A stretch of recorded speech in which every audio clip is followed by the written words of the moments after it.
सुप्रभात मंडळी. सकाळी सकाळी अंधाऱ्या माणसासारखी डोळे जवळ उठली आणि पहिले लाईट लावला आणि दरवाजा ओपन केला आणि उठल्याबरोबर पहिले पाणी पिलं. पेट सफा तो हर रोग दफा. नवऱ्याने सांगितलं चिया सीड खात जा ग.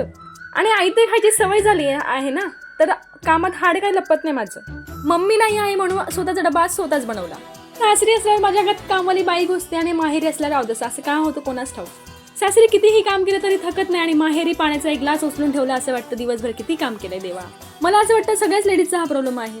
तर मस्त फ्रेश झाले, चहा ठेवला आणि सकाळी सकाळी मस्त गाणं ऐकत चहा आणि मोनॅको बिस्किट एन्जॉय केला. यात मी पण मस्त चहा प्यायला, मोनॅको बिस्किट सोबत खायला. त्यानंतर माझं आवरून झाल्यानंतर मी मस्त कलेक्टरसारखी रेडी झाली. कशी दिसते कमेंट करून नक्की सांगा आणि हा ड्रेस कसा आहे ते पण सांगा. झाली माझी शायनिंग मारून. चला आता कामाला. ऑफिसला आल्यानंतर ऑफिसमधल्या लोकांना माझं मुखदर्शन दिलं. आता मला बघितल्यावर त्यांचा दिवस खराब जाईल तो त्यांचा प्रश्न. काम सोडून पहिले पोटोबा करायला बसली. ऑफिसमधल्या मावशींनी फराळ आणला होता. आता फुकटचा फराळ आहे तर तो कसा सोडणार नाही का. मस्त चकली दाबली. आता दिवसभर काही वांदा नाही मला. त्यानंतर लागली कामाला. माझ्या व्हिडिओला लाईक करून झालं असेल तर तुम्ही पण लागा तुमच्या कामाला. भेटूया नेक्स्ट व्लॉगमध्ये.